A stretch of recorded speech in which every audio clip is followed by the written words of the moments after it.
Bonjour, on est en train de parler d'une forme d'énergie spéciale, une forme d'énergie qui est la chaleur.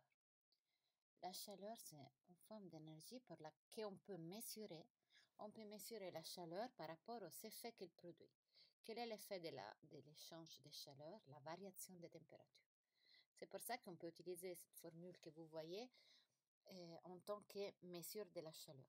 On la lit comme ça. Q égale mc delta theta. Ça veut dire que si vous fournissez de la chaleur Q à un corps, on le voit changer de température d'une quantité delta theta qui dépend de la masse de l'échantillon chauffé et de la substance chauffée.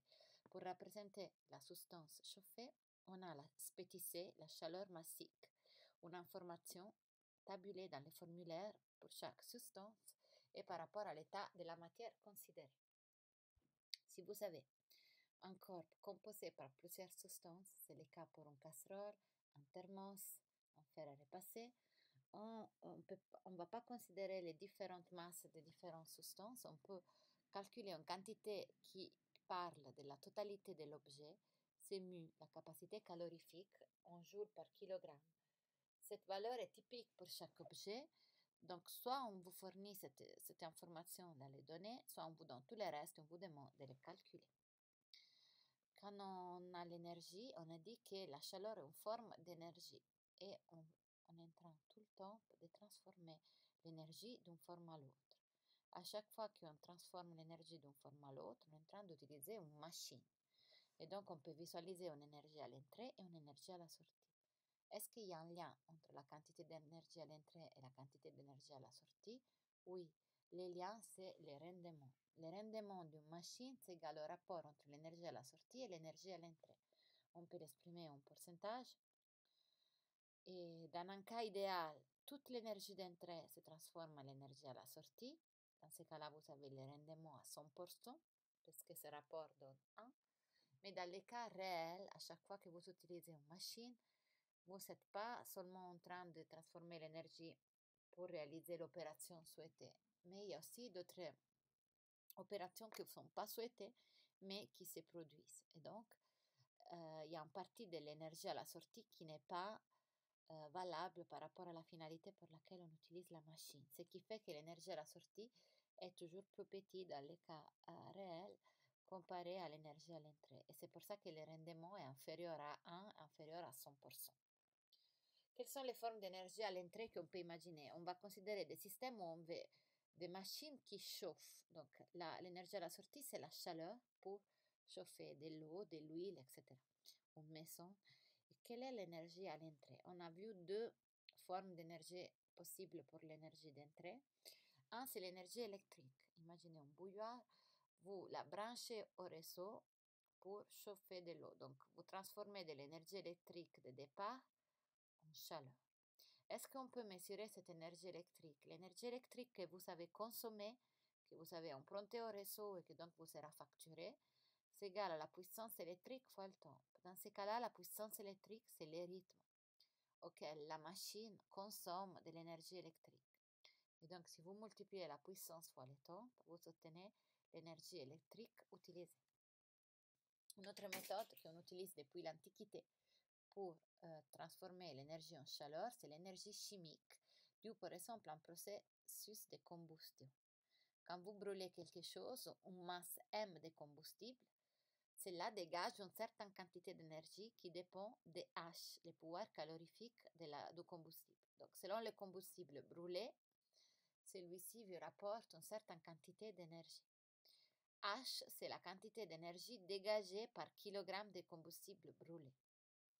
C'est des valeurs qui sont tabulées, donc on doit vous fournir un tableau, soit on vous donne tout le reste, on vous demande à vous de les calculer. On a corrigé en classe l'exercice de la friteuse, pour lequel existe une autre vidéo dont je vous donne les liens. Apprendre à faire ces exercices, c'est vraiment basique. On va les voir d'abord maintenant avec la chaleur, mais prochainement, on va utiliser les mêmes schémas aussi dans d'autres types d'énergie. Ça sera plutôt l'année prochaine. Mais donc, c'est vraiment un schéma qui se répète dans la préparation des physiques maturité. Donc, c'est bien de les voir déjà maintenant. Ces exercices, on peut les appeler transformation d'énergie. Alors, qu'est-ce qu'on a vu de nouveau aujourd'hui? On a imaginé un cas tout simple où on mélange de l'eau chaude et de l'eau froide. Et on s'est dit que quand on mélange deux corps initialement à température différente, après un certain temps, on les retrouve avec la même température. Ça, c'est vraiment quelque chose qui est intuitif pour tous. Donc, si on mélange, si on prend le cas de l'eau, la même quantité d'eau chaude en rouge et la même quantité d'eau froide, la température finale sera une température intermédiaire entre les deux, et si les quantités initiales étaient les mêmes, elle sera vraiment exactement à moitié entre les deux. Si vous avez plus d'eau chaude que d'eau froide, la température sera toujours intermédiaire, mais un peu plus proche à la température du corps plus chaude. Si vous mettez beaucoup d'eau chaude et un petit peu d'eau froide, la température finale sera très très proche à la température chaude initiale. J'appelle cette température finale la température d'équilibre. On peut voir ce qu'on vient de dire dans un diagramme temps-température. Dans un diagramme temps-température, on va signer les températures qui sont importantes pour l'exercice.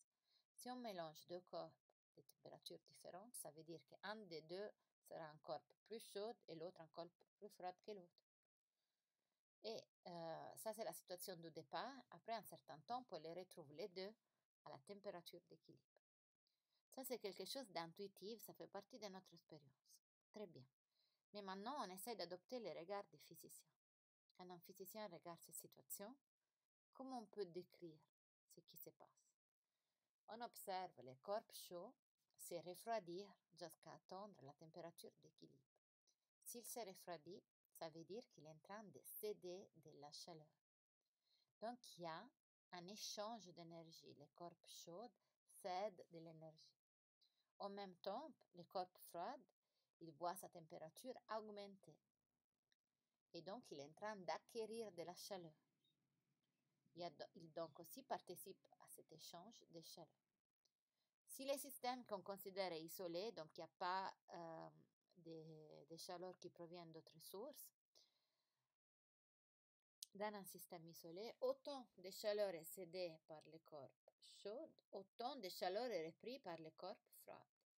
La chaleur s'est répartie entre les différents corps qui participent au mélange. Voyez en fait qu'est-ce qui se passe. On parle de mélange, quelque chose de très concret, mais pour nous c'est un échange de chaleur entre plusieurs corps. Et donc, si on mélange de l'eau, alors on a l'intuition, après on peut appliquer cette idée à n'importe quel mélange de corps à différentes températures. Si on le fait dans un récipient isolé, la condition de laquelle on parle, c'est que la somme des chaleurs échangées égale à zéro. Je l'écris avec un sigma, un Q égale à 0. Je les lis. La somme des chaleurs égale à 0. Ça veut dire que lors d'un mélange, il n'y a pas de magie. Simplement, la chaleur s'est répartie. Il y a un échange de chaleur entre les participants au mélange. Et pour tous ces exercices, on fait aussi un diagramme temps-température. L'exemple qu'on fait ensemble, c'est vraiment l'exemple basique qui nous permet de voir la démarche appliquée dans tous les exercices qui concernent des mélanges. Si on mélange 100 g d'eau à 20 degrés Celsius avec 20 g d'eau à 90 degrés Celsius, quelle sera la température d'équilibre? Dessinez un diagramme temps-température. Donc, vous voyez, en fait, on relie l'exercice, il nous parle d'un mélange. C'est un mélange où il y a deux corps qui participent. Un corps, c'est toujours de l'eau, mais dans un cas de l'eau froide à 20 degrés, dans l'autre cas de l'eau chaude à 90 degrés. L'idéal, c'est de bien repérer quels sont les objets qui participent au mélange, donc 1 et 2, et d'utiliser ces indices pour identifier les grandeurs. Donc pour moi, la masse M1, c'est la masse de l'eau froide qui se retrouve initialement en température θ1. Ensuite, j'ai la masse 2 en température θ2. La chaleur massique, dans les deux cas, c'est toujours de l'eau. Je la retrouve dans les formulaires. Ce que je cherche dans cet exercice, c'est la température d'équilibre. On commence par dessiner un diagramme temps-température. J'indique l'unité de mesure sur les axes. Je n'ai pas besoin d'être précis. Ce qui importe, c'est de voir que j'ai un corps à 20 degrés Celsius et un corps à 90 et chacun participe au mélange en échangeant de la chaleur. Donc, quelles sont les chaleurs échangées? Il y a Q1, la chaleur acquise par les corps qui étaient initialement froids, et Q2, la chaleur cédée par les corps qui étaient initialement chauds. Donc, quand j'écris la condition du mélange général, j'écris que la somme des chaleurs échangées est égale à 0. Et donc, la somme des chaleurs, dans notre cas, c'est égal à Q1 et Q2. Est-ce que je connais une formule pour décrire et calculer Q1? Oui, c'est la formule de mesure de la chaleur. La chaleur échangée par le corps 1, c'est égal à M1 C1 delta θ 1. Et pour le corps 2, c'est M2 C2 delta θ 2. Donc, je réécris, qu'est-ce que c'est delta θ 1? C'est la température finale moins la température initiale. Donc, θ équilibre moins θ 1.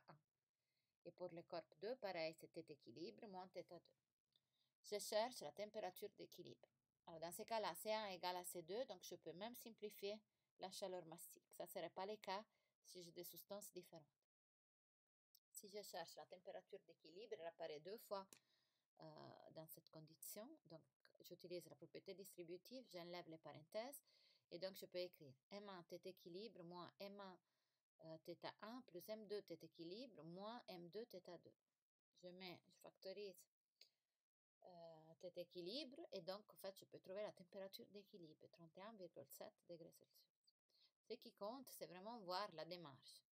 On écrit, on essaie de comprendre quels sont les corps qui participent, quelles sont les données qu'on a. On fait un diagramme temps-température pour montrer quelles sont les chaleurs échangées. On écrit la condition somme des chaleurs égale à 0. On utilise les formules pour décrire les chaleurs échangées et ensuite, en fait, on transforme la formule pour trouver notre inconnu. Ça, c'est le cas ultra simple. Après, mais c'est toujours la même démarche, mais parfois, on a affaire avec des substances différentes. Donc, on a C1, C2, on ne peut pas simplifier. Là, on a seulement 2 corps, on pourrait en avoir 3, on pourrait en avoir 4. On passe toujours par la condition la somme des chaleurs égale à 0. Si le corps est composé par plusieurs substances, alors au lieu d'utiliser MC delta θ, on utilisera la formule avec la capacité calorifique mu fois delta θ. En classe, on a fait ensemble l'exercice en bon thermos ainsi que la chaleur massique du laiton. On l'a fait, c'est devoir pour la prochaine semaine. Donc, idéalement, vous essayez de répéter aussi ces 2 exercices, bon thermos et chaleur massique du laiton. Et si vous avez des doutes, vous n'hésitez pas à m'écrire. Je reste à disposition et j'espère que vous allez mieux. À bientôt. Au revoir.